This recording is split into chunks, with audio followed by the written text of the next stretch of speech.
Olá, meu nome é Manuel Valério Pereira, eu sou aluno sobre a matrícula de número 471055 e irei falar sobre formas normais. Bem, formas normais nada mais serão do que regras que serão impostas à lei sobre um projeto de banco de dados que visam levar à redução de redundâncias, consequentemente levando a uma maior desempenho desse projeto de banco de dados e com a maior integridade também ali dos dados.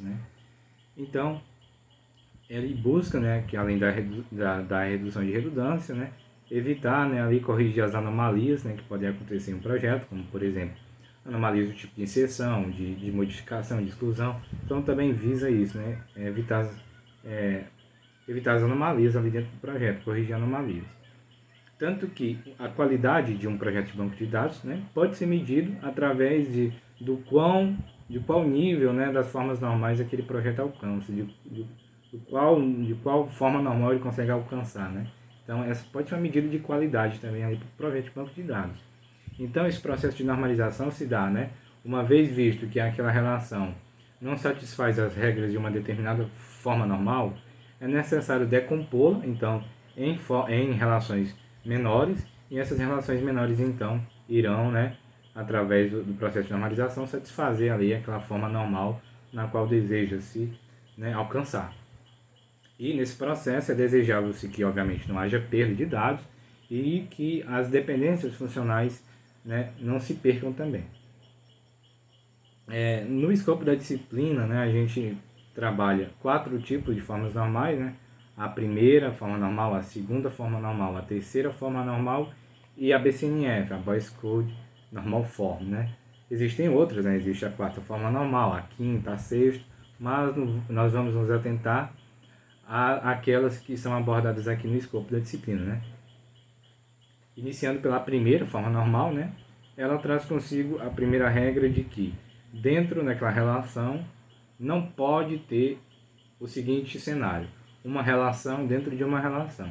Como, por exemplo, eu tenho uma relação funcionário e dentro de funcionário eu tenho atributos que podem compor, por exemplo, uma relação do tipo departamento. Então é como se tivesse a relação departamento dentro da relação funcionário. Isso não é permitido pela primeira forma normal. Outra regra dela é de que não é permitido atributos multivalorados, apenas atributos atômicos, atributos únicos ali, indivisíveis. Atributos multivalorados são aqueles atributos que podem assumir diversas posições ali para aquele mesmo atributo, como por exemplo localizações. Uma empresa pode estar localizada em diversos lugares, Uma empresa pode ter uma sede e filiais em muitos lugares. Então, isso é um exemplo de um atributo multivalorado, a localização, Isso é até abordado no modelo de identidade de relacionamento, onde lá mesmo, no processo de mapeamento, já é trabalhado lá, O atributo multivalorado ele vira uma tabela lá no processo de mapeamento, Tem todo aquele trabalho em volta disso.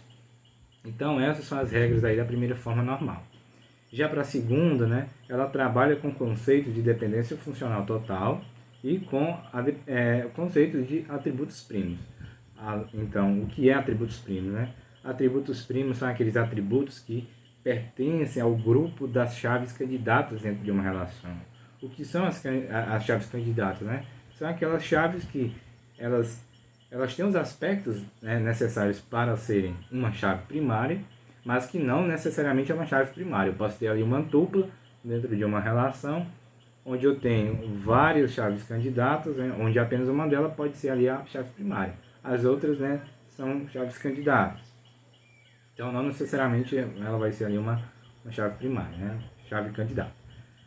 Atributo primo é aquele atributo que pertence ao grupo das chaves candidatas. Atributo não primo é aquele que não pertence ao grupo das chaves candidatas, E vem também o conceito de dependência funcional total, Suponha que eu tenho uma dependência funcional x e y, onde x me leva a y, e que eu tire um atributo do conjunto x. Se eu tirar esse atributo do conjunto de atributos x e essa dependência funcional se desfizer, eu tenho aí uma dependência funcional total. Mas se eu tirar esse atributo e essa dependência funcional ainda permanecer, mesmo eu tirando o atributo, isso é dito dependência funcional parcial. Então, dito isso, a segunda forma, a segunda forma normal é definida aqui. Né? O esquema ali vai estar na segunda forma normal, se estiver na primeira, e que os meus atributos não primos devem depender totalmente, né, das chaves primárias de qualquer chave dentro da relação. Ou seja, repetindo, os meus atributos não primos devem ter dependência total de toda chave dentro daquela relação R. Ou, em outras palavras, os meus atributos não primos não devem, né, depender parcialmente. Eles devem depender totalmente das chaves primárias dentro de uma relação. Então, dadas aí as definições da segunda forma normal, agora trabalho a terceira. A terceira traz consigo os conceitos de dependência transitiva, né? Então, o que é a dependência transitiva? A dependência transitiva suponha que eu tenho um conjunto de atributos X, esse conjunto de atributos X tem uma dependência funcional com Z, Z tem uma dependência funcional com Y. Então, Y depende transitivamente de X ali por um conjunto de atributos intermediário ali Z, né, que está tendo essa transitividade. Então, na terceira forma normal, não é permitido isso, né? Ela é definida pelo quê? Meus atributos não primos, nenhum atributo não primo, né, deve depender transitivamente da chave primária ou de qualquer outra chave dentro da relação. Repetindo, além de estar na segunda forma normal, para estar na terceira, né, tem que estar na segunda, e nenhum atributo não primo deve depender, né, transitivamente da chave primária ou de qualquer outra chave dentro dessa relação. Ou, em outras palavras, os meus atributos não primos devem ter dependência total da chave primária, né, da relação ou de qualquer outra chave, e nenhum atributo não primo, né, deve ser transitivamente dependente da chave primária de qualquer outra chave dentro dessa relação. E agora, né, falando sobre a BCNF, a BCNF ela traz consigo o conceito de dependência trivial, né?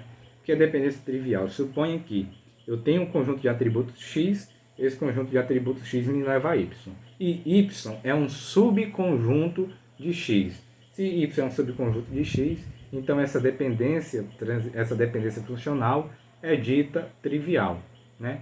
Mas a BCNF trabalha com o seguinte aspecto. Dado uma relação, uma dependência funcional, aliás, não trivial entre x e y, onde x me leva a y, e aqui é uma dependência não trivial, x, né, que é o meu lado esquerdo, que me leva a y, deve ser a superchave dessa relação, né?